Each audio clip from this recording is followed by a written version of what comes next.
Alert! A huge update, a massive update. We now have a day 3 moderate risk, that's a 4 to 5 risk issued for Monday, where a tornado outbreak is likely. But we've also got 5 days in a row of severe weather. We're gonna talk about all of that and more in your forecast video starting now. Wow, look at that. All right, guys, just wanted to start things off with this was a supercell yesterday in Lubbock, Texas, and what a storm it was. The past couple of days have been to West Texas summer camp with supercell after supercell. What an incredible example of what a boundary can do with the storm. If you want to look at this, go on my Twitter to look at Stormcat 5. It's an unbelievable example. Now, currently across the US, we don't have a lot going on except for out here in Texas and Oklahoma. And that's where we have a complex of storms. You can see that on the satellite with this boundary right in here. That is going to be the focal point for severe storms today. That's where we could get a couple of tornadoes, especially in west central Oklahoma. And that's exactly where this slight risk is down here. It's in the southeast corner of Oklahoma, where we could have a couple of supercell storms that form this afternoon and evening right along that boundary. And that's where we've got this 5% risk for tornadoes. It does not include Oklahoma City, although Oklahoma City is in the 2% here.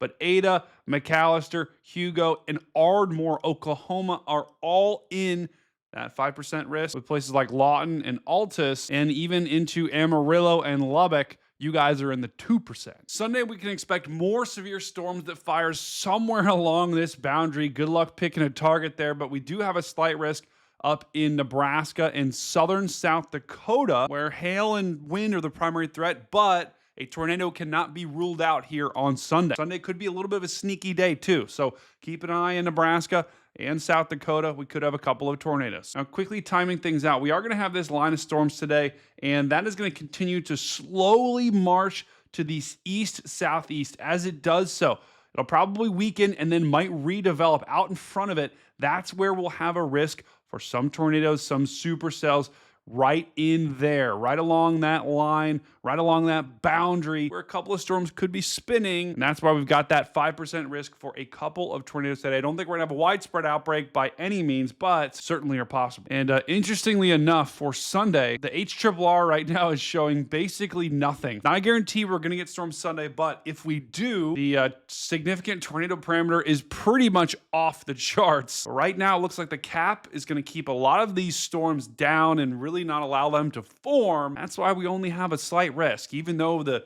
conditions are almost perfect for tornadoes. If we don't get any storms, no tornadoes. All right, well, let's not bury the lead here. The big story by far is this day 3 moderate risk that has been issued for central and northern Iowa, eastern Minnesota, and western Wisconsin. Now let's go ahead and zoom in on this risk to see the cities that are at play. We got Minneapolis, St. Paul, Rochester, Minnesota, La Crosse, Wisconsin, and even Des Moines, Iowa in the heart of this moderate risk. Day 3 moderate risk are very rare, and they only are done so when the Storm Prediction Center is fairly certain that a severe weather outbreak, and in this case, a tornado outbreak, is likely. Now, how is this all going to play out? This is the Euro model, and it has a low pressure moving off of the Rockies on Sunday afternoon and evening. As we go into Sunday night, that low is going to slide pretty quickly to the north and east.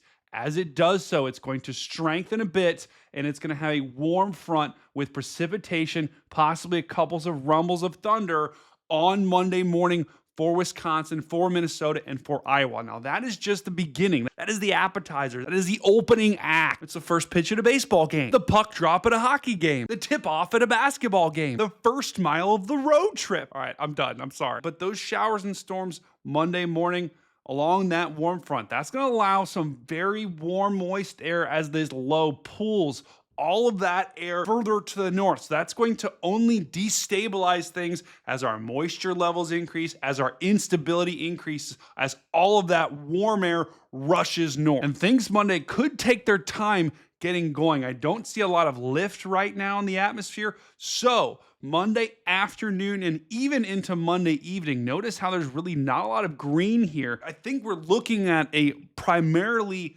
late evening into the overnight hours, unfortunately, for this outbreak. Watch what happens when we get to about 8, 11 p.m. See that signal right in there. Those are your showers and storms. Those are your supercells that are going to form and continue to march east as we go into the overnight hours. Look at this, guys. See that little line right there? That's the Euro picking up on a supercell storm. When the Euro picks up on those isolated type storms that you see that line like that, that's a problem. Normally, this model can't pick that up unless there's a very potent setup in place. And unfortunately, it looks like that is going to be the case. Now, whenever I forecast tornado outbreaks, I look for 4 things. I look for Cape instability, which is this. That's your storm Gatorade. And we've got plenty of that. I mean, we're talking about values of 2 to 3, close to 4,000. Those storms are going to have plenty of Gatorade. They're going to be fueled up like an Olympic athlete.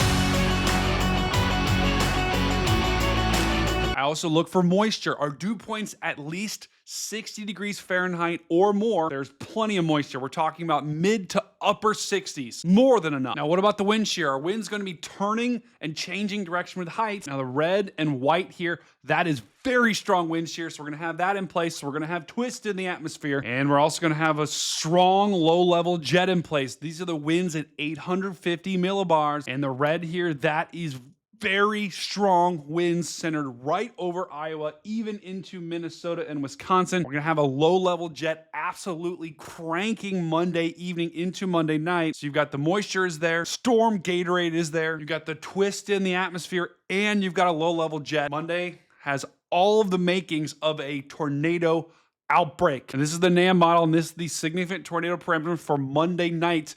Look how a lot of these values, we're talking 5, 6, 7, even close to 10 here in western Iowa. The conditions are going to be right for some big time, strong to violent tornadoes on Monday in Iowa, Wisconsin, and southern Minnesota. Stop what you're doing right now. Pick up your mouse in your hand just like this, throw it in the air, grab it again, hit the subscribe button, and mash the like button, and leave a comment below. Look, someone's leaving a comment. This video is so cool. Wow. Back to you, Stormcat. But we're not done just yet. Mother Nature's going to reload on Tuesday with another round of severe weather. Going to be associated with that same low pressure that gave us severe weather on Monday, but we're going to have a boundary that sets up here in the Ohio Valley, even down into Oklahoma and Texas, right along that cold front. We are going to have severe storms of fire Tuesday afternoon and evening. Places like Ohio, Indiana, Illinois, Missouri, Oklahoma, even upstate New York